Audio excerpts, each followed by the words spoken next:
Hi, this is Brian Kim. I'm going to share with you case number 232 in the Best Way to Do Cataract Surgery series.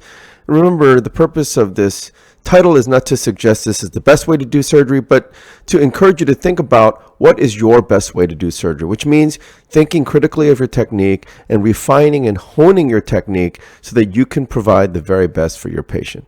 So this is a small pupil case with an average density.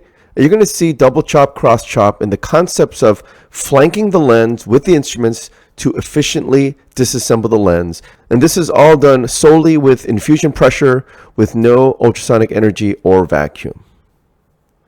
This is a corneal marker which will help me center and size the rhexis. I'm using the cotton tip to steady the eye as I do these maneuvers.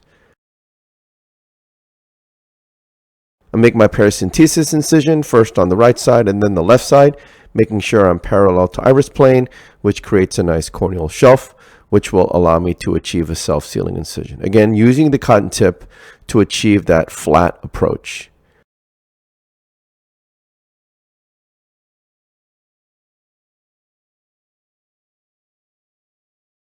This is intracameral epinephrine, and then some dispersive viscoelastic to coat the corneal endothelium and to viscodilate the pupil and to flatten the anterior capsule. Using the cannula, I'm twisting it to create an Orlock effect to turn the eye down, which is, again, this is a left eye. And this is a triplanar corneal incision. I make a vertical groove, place the blade into the deep part of the groove, tunnel, and then I enter. Again, using the cannula to twist and create an Orlock to turn the eye down since the patient has a little bit of a Bell's reflex.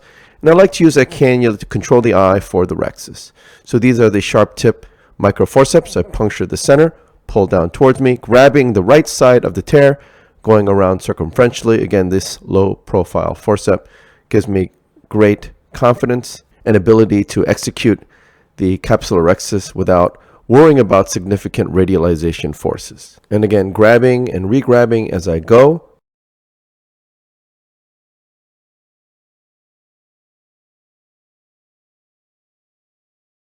Finishing off the rhexis, irrigating the surface, burp some viscoelastic out, and then placing some viscoelastic on the surface of the cornea.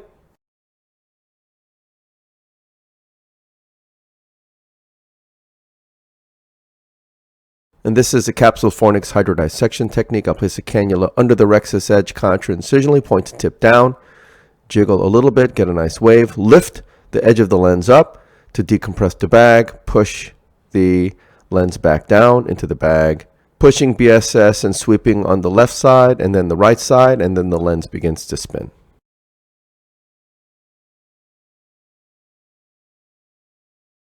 And now that I place the viscoelastic on the cornea, I'm not going to irrigate the cornea. I'm going to lift the incision, go in with irrigation off, activate irrigation, place the chopper in, removing the surface epinuclear material.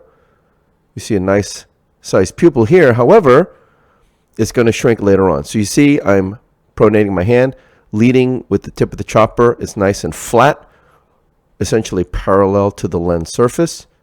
But I'm going to point the tip down slightly, sliding under the rhexis edge contra-incisionally. And then as I go, I rotate and straighten out and make the chopper nice and vertical. Now I'm at the lens equator, right?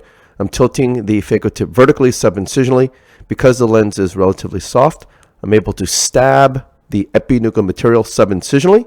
And now I am flanking the lens. I'm flanking the lens with the chopper and the phaco tip. I bring the instruments together, and it crushes the lens very efficiently. I pronate my left hand once again, sliding it under the rhexis edge around the right heminucleus. Since I'm pronated really nicely, it's nice and flat, I slide it under the rhexis edge on the right heminucleus. Again, straightening it out vertically. The chopper is at the lens equator. The phaco tip is between the lens pieces. Pull the chopper towards the phaco tip and it crushes that right heminucleus in half. And that is the cross chop. Able to efficiently now disassemble that first quadrant, positioning that second quadrant in front of me, placing the chopper under the rhexis edge, and then performing another cross chop to disassemble that second quadrant, crushing the lens into smaller pieces, and then emulsifying the lens pieces. Again, using the concept of mechanical fracturing forces to break the lens pieces into smaller pieces before emulsifying. Turning the second heminucleus in front of me, placing the chopper around the lens, hooking the peripheral lens, pulling it centrally toward the focal tip, fracturing the lens. Again, very efficient, easy way to fracture the lens, again, using mechanical fracturing forces. Again, using fracturing forces to crush the third quadrant into smaller pieces and then emulsifying the lens piece. Placing the chopper around that fourth quadrant, hooking the peripheral lens, pulling it centrally toward the focal tip, again, fracturing the lens between the instruments and then emulsifying the lens pieces. Again, very efficient way to disassemble this lens.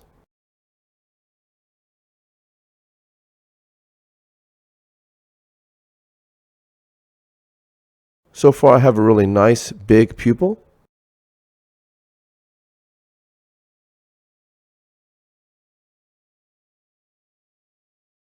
Very carefully removing the epinuclear material from anterior to posterior.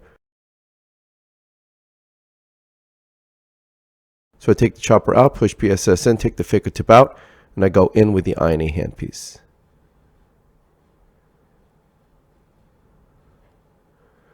So yeah, really pretty big pupil throughout the lens disassembly.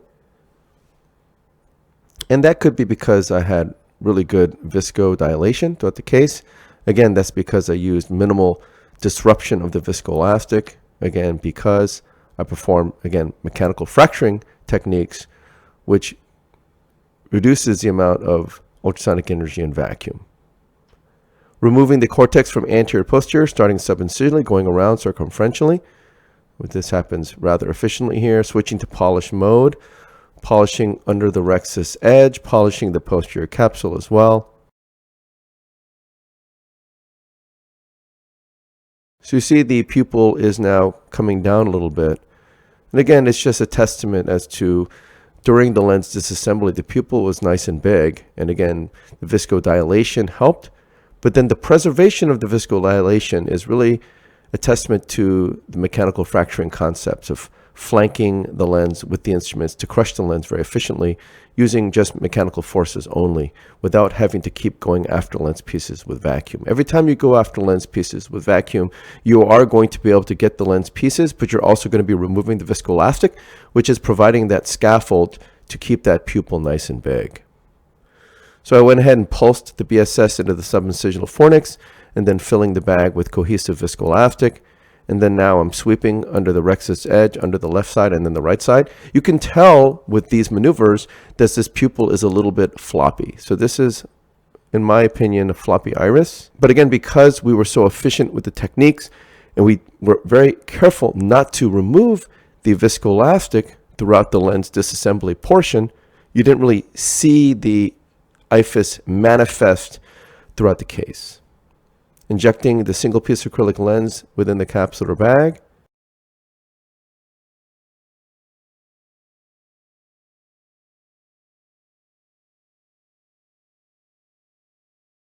Disengaging the haptics off the optic, getting underneath the lens, tilting it and rotating it 90 degrees clockwise, removing all the viscoelastic from within the bag, tilting the lens.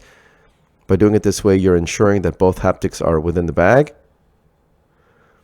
Going to polish mode, polishing under the lens, under the rexus edge, and then I'll switch to visco mode, remove all the viscoelastic from the anterior chamber, and then I'll hydrate my incisions. Again, I titled this case as a small pupil case, but it really wasn't.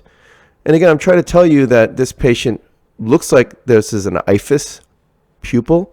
It's a little bit floppy, but because I viscodilated early on, because of the concepts of mechanical fracturing and being able to disassemble the lens, just using infusion pressure to keep the eye inflated, and then flanking the lens with the chopper and the focal tip, positioning the instruments around the lens, and because the epinucleus is soft in this average lens density, I'm able to effectively get the instruments deeper at the same horizontal plane of the lens, and then bringing the instruments toward the center, crushing the lens with mechanical forces, and then doing the same thing with cross chop repeatedly throughout the case and disassembling each quadrant individually. And then once the lens pieces are small enough, just emulsifying the lens pieces. You can see very efficient disassembly of the lens. I did not encounter any pupil issues throughout the case. and I did not have any trouble disassembling the lens, again, in this potentially small pupil with average density, again, utilizing and maximizing mechanical fracturing forces. So I hope this was helpful to you, and I thank you for your attention.